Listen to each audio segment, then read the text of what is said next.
আসসালামু আলাইকুম। আজকের প্রধান শীর্ষ খবর হচ্ছে গত 2-3 দিন যাবত যে সমুদ ফ্লোটিলাকে নিয়ে ব্যাপক আগ্রহ ছিল বিশ্বব্যাপী, সেটার অনেকটা সমাধান হয়েছে। মানে সেই নৌবহরটিকে গাজা ভিড়তে দেওয়া হয় নাই। ইসরায়েল তার সামরিক শক্তি প্রয়োগ করে গাজার জলস্পর্শ করার আগেই অধিকাংশ জাহাজকে জব্দ করেছে। একটিমাত্র জাহাজ কোনোভাবেই গাজার সমুদ্র সীমায় প্রবেশ করতে পেরেছিল, কিন্তু সেটাকে ভূমিস্পর্শ করতে দেওয়া হয়নি। সবগুলি জাহাজকে সে জব্দ করে তারা নিয়ে গেছে আশদোদ বন্দরে। শত শত কর্মী গ্রেপ্তার অবস্থায় সেখানে আছেন। তাদেরকে আইনি প্রক্রিয়ার মধ্যে তার নিজ নির্দেশে ফেরত পাঠানো বলা হচ্ছে। এই খবরগুলি আল জাজিরা, CNN, বাংলাদেশের কালবেলা ফলাও করে প্রচার করছে।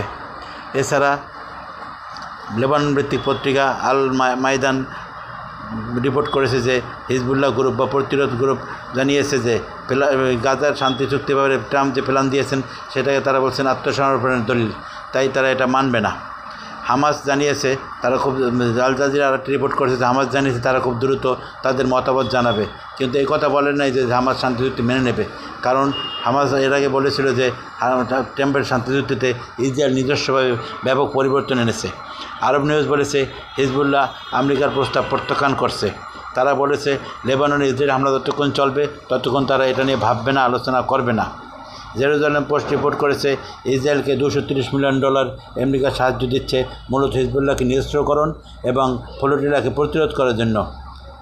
দর্শকবৃন্দ, একবার ভেবে দেখেন, আন্তর্জাতিক বিশ্ব থেকে, সারা দুনিয়া থেকে যেসব সাধারণ মানুষ সাহায্য নিয়ে ইসরায়েলে যাচ্ছে তাদের প্রতিরোধ করার জন্য শত মিলিয়ন ডলার সাহায্য দিচ্ছে America.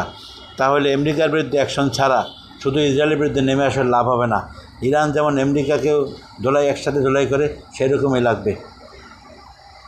Times of Israel report করেছে যে ব্রিটেনে যে ম্যানচেস্টার শহরে যে ইহুদিদের সিনাগগ বা উপাসনালয়ে হামলা হয়েছে, ইহুদি নিহত হয়েছেন, সেই হামলাকারী একজন ইহুদি ছিল। যদিও এটা নিয়ে তারা প্রাথমিকভাবে মুসলমানদের দায়ী করার চেষ্টা করেছিল।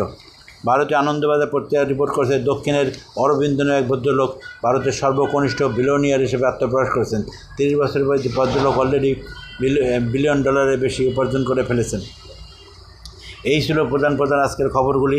যে এই খবরগুলির ক্লিপ সংযুক্ত করা হলো, হেডলাইন ক্লিপ সংযুক্ত করা হলো, আপনারা পড়ে দেখবেন। ইনশাআল্লাহ ভালো আছেন, ভালো থাকবেন সবাই। আমার রিপোর্টটি ভালো লাগলে আমার চ্যানেলটি সাবস্ক্রাইব করবেন। আশা করি। আসসালামু আলাইকুম।